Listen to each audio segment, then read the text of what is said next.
নমস্কার বন্ধুরা, আমি কৃষ্ণা বৈশাখী। আজকে চলে আসলাম। আজকে ছুটির দিন, তাই আজকে মেনুটা অনেক বেশি।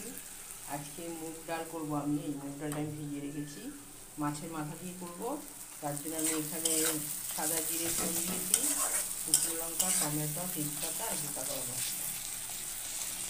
এই ডালটা আমি এর মধ্যে মশলার সাথে কষিয়ে করবো। এটা একদম নতুন করে করছি, মানে এত কিছু বলছে যে সবাই এই ঝোল ঝোল ডাল খাবে না, একটু শুকনো শুকনো ডাল খাবে, তাই যার জন্য আমি এই ডালটা এইভাবে করবো। আর এখানে আমার খাসির মাংস আছে 500, এটা আমি আলু দিয়ে ঝোল করবো আর কি, প্রেশার কুকারে দিয়ে ঝোল করবো। মাংসটা ধুয়ে পরিষ্কার করে রেখেছি, এবার আলুটা কেটে নিয়ে ডালটা হয়ে গেলে ওটা শুরু করবো। আর করবো ঝুরি আলু ভাজা। এই দেখুন, আমি ডালে জল দিয়ে দিয়েছি, খুব সামান্য জল দিয়েছি, একদম শুকনো শুকনো হবে,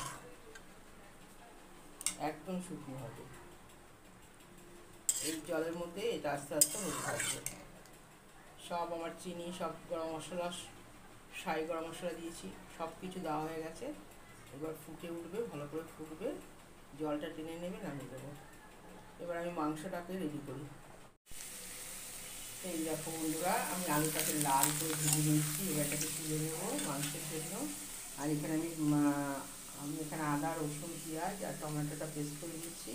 আর এখানে হচ্ছে ফোড়নের জন্য আছে গোটা গরম মশলা, আর বড় এলাচ, ছোটো এলাচ, আর আছে তেজপাতা, একটা শুকনো লঙ্কা, আর নুন, হলুদ, লাল লঙ্কার গুঁড়ো, লাল ঝাল যেটাই, আর দুটোই একসাথে আছে। আর আছে একটু সামান্য চিনি, আর আছে শাহি গরম মশলা, আর আছে এভারেস্টের মিট মশলা। আর মাংসটাকে আমি এখানে জিরের গুঁড়ো, ধনের গুঁড়ো আর তেল আর একটু পেঁয়াজ দিয়ে মেখে রেখেছি। এবার আমি আলুটা ভাজা হয়ে গেছে, দেখুন আলুটা আমি এবার তুলে নেবো। আলুটা তুলে নিয়ে তারপরে আমি এখানে মাংসটা বসাবো। সব মশলা দেওয়া হয়ে গেছে, দেখুন। এখন আমাকে অনেক সুন্দর কষাতে হবে, ভালো করে কষিয়ে নিয়ে তারপর আমি প্রেশারে দিয়ে দেবো। আলু দিয়ে দেবো, আলুটা আগের থেকে একটু ভেজেই নিয়েছি। বন্ধুরা, আপনারা আমার চ্যানেলটাকে লাইক, শেয়ার, সাবস্ক্রাইব করবেন প্লিজ। আমার ভিডিওগুলো অনেক অনেক শেয়ার করবেন, যাতে অনেকের কাছে পৌঁছাতে পারে।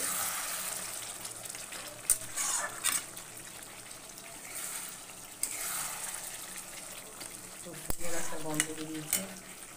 আর একটা আর একটা কথা বলছি, এই রান্নার সময় আমরা যদি খুন্তিটাকে এরকম গান্ডির সামনে এরকম করে রাখি, তাহলে খুন্তিটা আমাদের গরম হয় না।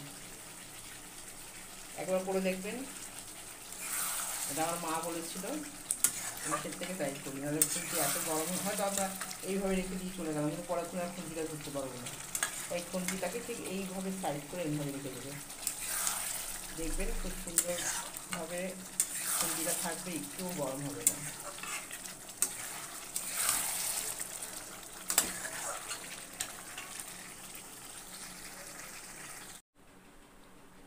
এই দেখো বন্ধুরা, আমার তৈরি হয়ে গেছে খাসির মাংসের ঝোল।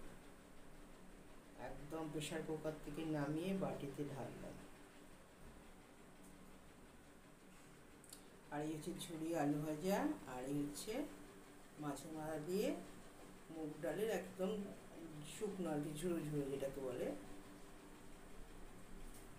এটা খেতে খুব ভালো লাগে, অনেকটা মুড়ি ঘন্টার মতন হয়। তার সাথে আলু ভাজা আর হচ্ছে খাসির মাংসের ঝোল। এই হচ্ছে আজকের আমার মেনু।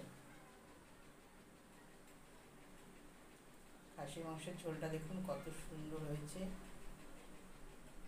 এই আলু দিয়ে, পেঁপে দিয়ে এই ঝোলটা খুব ভালো হয় খেতে। এবার ভাত বেড়ে ফেলবো। এই আমার তৈরি হয়ে গেছে, ভাত বেড়ে ফেলেছি। এই যে খাসির মাংস আজকে, মাছের মাথা দিয়ে, মুগ ডাল দিয়ে, একদম মুড়ি ঘন্ট মুগ ডাল দিয়ে, আর হচ্ছে খাসির মাংসের ঝোল, আর হচ্ছে ঝুড়ো আলু ভাজা। তিনজনের ভাত বাড়া হয়ে গেছে। এই আমার, এই হাজবেন্ডের, এই হচ্ছে ছেলে।